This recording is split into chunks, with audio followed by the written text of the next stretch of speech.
வணக்கம் மக்களே, நான் குணா. இன்னைக்கு ஆஞ்சு ஓஞ்ச ஒரு கதையை பத்தி தான் பார்க்க போறோம். நிறைய பேர் பார்த்துருப்பீங்க. அதுல என்ன நடந்தது, என்ன கதைனா, நம்ம நம்ம எதிர்க்கட்சி தலைவர் உதயநிதி அவர்களோட கைது நடவடிக்கை. அது எதனால நடந்தது? நிறைய பேருக்கு அந்த தெளிவு இருக்காது. என்ன நடந்ததுன்றது வந்துட்டு செய்ய தெரியாம கூட இருக்கலாம். ஏன்னா நானே வந்துட்டு இப்போ வேலை பளு அந்த மாதிரி வேலைக்கு போறவங்க வந்துட்டு வேலைக்கு போயிட்டு வந்து அதுக்கப்புறம் என்ன நடந்ததுன்னு பார்க்கறதுலாம் ரொம்ப கம்மியா இருக்கும். அதுவும் வெளியூர்ல வேலை பார்த்துட்டு இருக்கவங்களோட கதைலாம் என்னைய மாதிரி தான் இருக்கும். மோஸ்ட்லி என்ன நடந்துச்சுன்னு தெரியாது. அதுக்கு தான் இந்த காணொலி என்ன நடந்ததுன்னு சுருக்கமாக பார்க்கலாம். அது தஞ்சாவூரில் வந்துட்டு இந்த காவேரி வந்துட்டு இப்போ பிரச்சனை திருப்பி புதாகரமாக வெடிச்சிருக்கு. திருப்பி வந்துட்டு இந்த காவேரி பிரச்சனை வருது. ஏன்னா நீர் வேணும்னு நம்ம கேட்குறோம், அவங்க இல்லை எங்கிட்டே இல்லைன்ற மாதிரி அவங்க சொல்கிறாங்க.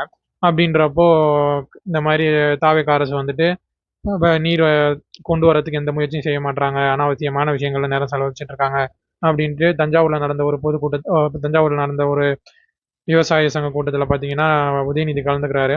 கலந்து இருக்கும்போது எல்லாம் நல்லா போயிட்டு இருக்கும்போது நடுவில் கீழே இந்த மாதிரி அவர் தண்ணி இது பண்ணுறதுக்கெல்லாம் இது பண்ண மாட்டார். தண்ணி கொண்டு வரதுக்கெல்லாம் பற்றி யோசிக்க மாட்டார். அவரோட ஒரே பிரச்சனை, அவர் யோசிக்கிற பிரச்சனை அதிமுகவை பற்றி எப்படி இது பண்ணலான்றது தான், எப்படி சமாளிக்கிறான் எப்படி சமாளிக்கிறதுன்றது தான் அப்படின்ற மாதிரி சொல்லிட்டு இருக்கும்போது கீழே இருந்து ஒருத்தர் பார்த்தீங்கன்னா திருசான்னு கத்தியிருக்காரு. ஆமாம், அது அவங்க அந்த மாதிரி கத்தும்போது, ஆமாம் அங்கே தண்ணி கொண்டு போகிறது தான் இவருக்கு வந்துட்டு இதாக இருக்கும், அங்கே மட்டும் தண்ணி கரெக்டாக வரும் அப்படின்ற மாதிரி சொல்லியிருக்காரு. அப்புறம் சொல்லிட்டு சொன்னதை கூட அப்படியே கடந்து போயிருந்தாருன்னா அது சாதாரணமாக இருந்திருக்கும். நான் காவேரியை சொன்னேன் அப்படின்ட்டு அந்த ஒரு இதை பயன்படுத்துறதுனால சரி இவர் வந்துட்டு இரட்டை அர்த்தம் பயன்படுத்தியிருக்காரு அப்படின்றத மாதிரி எடுத்து அதுக்கு வந்து பார்த்தீங்கன்னா உடனே அது யாரை பற்றி சொல்லியிருக்காங்கன்றது ஏற்கனவே சொல்லியிருந்தேன். அந்த மாதிரி அவங்கள குறிக்குதுன்றப்போ உடனே வந்துட்டு இதை இப்படியே விட்டா வேலைக்கு ஆகாது அப்படின்ட்டு எதிர்க்கட்சி தலைவராக இருந்தாலும் பரவாயில்ல தூக்குங்க அப்படின்ட்டு. அதுவும் பார்த்தீங்கன்னா நம்மளுக்கு பார்த்தாலே தெரியுது. ஒரு அதாவது இப்போ தண்டனைன்றது தண்டனைன்றது வழக்கு முடிஞ்சு தீர்ப்பு முடிஞ்சு வர்றது கிடையாது. அதை எப்படி நடத்துகிறோன்றதே, அந்த வழக்கை நடத்துறதே ஒரு தண்டனை தான்ற மாதிரி ஒரு எதிர்க்கட்சி தலைவர் அவரை கூட்டு போகிறது பார்த்தீங்கன்னா ரொம்ப சாதாரண ஒரு இந்த ஃபோர்ஸ் டிராவலர் வேன் இருக்கும் பார்த்தீங்களா, அந்த ஒரு காற்று வசதி, அந்த குளிரூட்டி கூட இல்லாத ஒரு சாதாரண வேனில் கிட்டத்தட்ட சென்னையிலேருந்து தஞ்சாவூர் வரையே பார்த்தீங்கன்னா 6 மணி நேரத்துக்கு மேலே, கிட்டத்தட்ட 6 மணி நேரம் அதுக்கு மேலே கூட இருக்கலான்றாங்க. வழி நெடுகளில் மக்கள் நின்றுக்கிட்டு வண்டியை மறைச்சு சாப்பாடு அவர் கொடுக்குறது, உணவு, டீ, காஃபி இந்த மாதிரி கொடுக்குறதெல்லாம் பண்ணியிருக்காங்க. திமுகவோட ஒரு பலத்தை காட்டுற மாதிரி தான் இது வந்துட்டு நடந்திருக்கு. வழி நெடுக வந்துட்டு மக்கள் வந்துட்டு நிற்கிறது, ஒவ்வொரு இதில் பார்த்தீங்கன்னா அந்த இடங்கள்ல இருக்கவங்களுக்கு தெரிஞ்சிருக்கும் எந்த மாதிரி நடந்திருக்கும், எந்த அளவுக்கு இது போயிருக்குன்ட்டு. ஆக்சுவலாக இதை கொண்டு போயிட்டு அவ்வளோ நேரம் உட்கார வச்சுட்டு உண்மையாலே சொகுசு வண்டியிலே பயணிச்சவங்களுக்கு பார்த்தீங்கன்னா இந்த மாதிரி கூட்டு போகிறதே ஒரு தண்டனையாக தான் இருக்கும். ரொம்ப வந்து பார்த்தீங்கன்னா உடல் சோர்வு அந்த மாதிரி இருக்கும். இந்த மாதிரி சாதாரண வண்டியில் அதுவும் 6 மணி நேரம் 8 மணி நேரம் நடுவில் போகிற இந்த மாதிரி கூட்டம் நின்று நின்று போகணும். அப்படி போய் தஞ்சாவூர் போய் அங்கே ஒரு 2 மணி நேரம் உட்காந்து விசாரிக்கிறான்ற பேரில் வந்துட்டு சும்மா உட்கார வச்சு இதெல்லாம் வந்துட்டு ஒரு சைக்கலாஜிக்கலாக பார்த்தீங்கன்னா கொஞ்சம் யாராவது அந்த மாதிரி இருக்கவங்களுக்கு வந்துட்டு கொஞ்சம் கஷ்டமாக இருக்கும். அதை தான் வந்துட்டு இங்கே இது பண்ணியிருக்காங்க. எப்படியும் சட்டத்தில் வந்துட்டு இது ஒரு வழக்கே கிடையாதுன்னு அவங்களுக்கும் தெரியும். இதை வச்சு ஒன்றும் பெருசாக பண்ண முடியாதுன்னு தெரியும். ஆனால் இந்த மாதிரி நீ பேசினா இந்த மாதிரி உனக்கு நடக்கும், இந்த மாதிரி நீ வந்துட்டு துன்பப்படணும், துயரப்படணும், ரெடியாக இருந்துக்கோன்ற மாதிரி ஒரு சொல்லாமல் சொல்கிற மாதிரி தான் தோணுது. சொல்லாமல் சொல்கிற மாதிரி தான் இருக்குது, எனக்கு அப்படி தோணுது.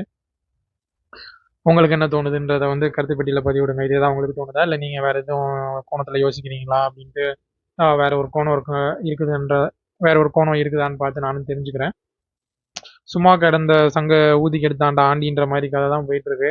2 பேர் பக்கட்டும் பார்த்தீங்கன்னா நம்ம வந்துட்டு யார் பக்கத்துமே இவங்க பக்கத்து நியாயம் இவங்க பண்ணது சரின்னு சொல்ல முடியாது. 2 பேர் பண்ணதுமே வந்துட்டு தப்பாக தான் இருக்கு. இவர் அந்த மாதிரி வந்துட்டு ஒரு எதிர்க்கட்சி தலைவராக இருந்துட்டு இந்த மாதிரி வந்துட்டு நகைப்புக்கு கொஞ்சம் இந்த மாதிரி செயலை வந்து தவிர்த்துருக்கலாம். இது ஒரு விஷயம் வந்துட்டு இவரை வந்துட்டு கைது பண்ணி அதுவும் இவ்வளோ நேரம் வந்துட்டு பயணிச்சு கொண்டு போகிற மாதிரி ஒரு பண்ணது வந்துட்டு தாவேக்கா தாவேக்கா தரப்புல இருந்து அதையும் தவிர்த்துருக்கலாம். அதனால இவங்க 2 பேர்ல யாருக்குமே நம்ம வந்துட்டு பக்கம் எடுக்க போறதில்ல, ஆதரவு அந்த மாதிரி இவங்க செஞ்சது சரின்ற மாதிரி 2 பேர் பக்கத்துமே இல்லை. இதனால பார்த்தீங்கன்னா உதயநிதி அவர்களுக்கு தான் ஒரு மைலேஜ் கிடைச்சிருக்கு. இவ்வளோ நாள் என்னதான் இருந்தாலும் இந்த கைது அந்த மாதிரி போயிட்டு வந்தால் தான் ஒரு அரசியல் கட்சி தலைவர் அரசியலில் வந்துட்டு அது ஒரு அடுத்த மைல்கல் அந்த மாதிரி ஒரு போராட்டம் பண்ணி போயிட்டு வரதெல்லாம் பார்த்தீங்கன்னா ஒரு பெருமைக்குரிய விஷயமா தான் இருக்கும். திமுக காரங்க அந்த மாதிரி தான் கொண்டு போயிருக்காங்க. இதையும் அவங்க கிடைச்ச வாய்ப்பை வந்துட்டு பயன்படுத்திக்கிட்டாங்கன்ற மாதிரி தான் தோணுது. இதை மனசில் வச்சு இதே ஒரு கை தேர்ந்த அரசியல்வாதி அந்த மாதிரினா என்ன பண்ணியிருப்பாங்கன்னா, இதை வந்துட்டு ஒரு சாக்கா வச்சுக்கிட்டு இந்த நேரத்தில் கைது பண்ணுவாங்க. ஆனால் இந்த விஷயத்துக்காண்டி கைது பண்ணியிருக்க மாட்டாங்க. ஏதாவது சொத்து குவிப்பு இல்லை பழைய கேஸ் ஏதாவது தோண்டி இந்த வருமானம் வரி அந்த மாதிரி ஏதாவது ஒன்று ஏற்றுக்கிறபடியா எல்லாரும் வந்துட்டு அந்த மாதிரி பழைய கேஸை தோண்டி பண்ணுறது, இந்த மாதிரி வேற ஏதாவது வந்துட்டு முக்கியமான ஒரு வழக்கில் வந்துட்டு கொண்டு போகிறது அந்த மாதிரி பண்ணியிருந்தாங்கன்னா சரி உங்க கை தேர்ந்த அரசியல்வாதி இந்த மாதிரி பண்ணுறது வந்துட்டு இங்கே பாரு இது பண்ணதுக்கு தான் பண்ணாங்க சொல்லாமல் சொல்லி அடிக்கிறான் பாருங்க அப்படின்ற மாதிரி தான் இருக்கும். ஆனால் இது ஒரு பிரச்சனைன்ட்டு இது கொண்டு போய் இது பண்ணும்போது இது கொஞ்சம் வந்துட்டு சிறுபிள்ளைத்தனமாக இருக்க மாதிரி இருக்கு. இது ஒரு பழி வாங்கும் நடவடிக்கை அந்த மாதிரி இருக்கு. அவர் போகும்போதும் சும்மா போல திருச்சி விமான நிலையத்தில் போயிட்டு இந்த மாதிரி போன தடவை இந்த மாதிரி கரூர் சம்பவத்தை பற்றி திருச்சி விமான நிலையத்தில் விஜய்கிட்ட கேட்கும்போது அவர் வந்துட்டு பதிலே சொல்லாமல் ஓடிட்ட மாதிரி சொல்கிறாங்க. நான் அந்த மாதிரி ஓட மாட்டேன், எனக்கு வந்துட்டு குடும்பம் இருக்குது, மனைவி மகன் மகள் அந்த மாதிரி எல்லாமே இருக்காங்க அப்படின்ட்டு குத்தி காட்டுற மாதிரி முதல்வர் குத்தி காட்டுற மாதிரி பேசி அவருக்கு இதை வந்து இந்த விஷயத்த அவருக்கு சாதகமாக நல்லா பயன்படுத்திக்கிட்டாரு. பட்ஜெட் இன்னைக்கு தாக்கல் பண்ணியிருக்காங்க. அதுக்கு வந்து எதிர்க்கட்சி தலைவர் கண்டிப்பாக இருந்தாகணுன்ற முறையில் அவங்க திமுக வந்துட்டு நீதிமன்றத்துக்கு போய் வழக்காடி வந்துட்டு மீட்டு கொண்டு வந்திருக்காங்க. பெருசாக கைது சிறைவாசம் அந்த மாதிரி எதுவும் இல்லாமல். அந்த சட்டமன்றத்திலுமே பார்த்தீங்கன்னா 2 பேரும் ஒருத்தருக்கு ஒருத்தர் சரியா முகம் கொடுத்து பார்த்துக்கல, சரியா வந்துட்டு வாழ்த்து தெரிவிச்சுக்கல, அந்த மாதிரி வந்ததும் வந்துட்டு வணக்கம் அந்த மாதிரி இது பண்ணுவாங்கல்ல, அந்த மாதிரி எதுவுமே வந்துட்டு பரிமாறிக்கல அப்படின்ற செய்தி தான் வருது. இதுல நீங்க யார் பக்கத்து இதுல நீங்க யார் செஞ்சது சரி யார் செஞ்சது தவறு, இவங்க இப்படி பண்ணியிருக்கலாம் அப்படின்ற மாதிரி உங்களுக்கு தோன்றதை வந்து கருத்து பெட்டியில பதிவிடுங்க. மற்றொரு காணொலியில் சந்திப்போம். நன்றி, வணக்கம், வாழ்த்துக்கள்.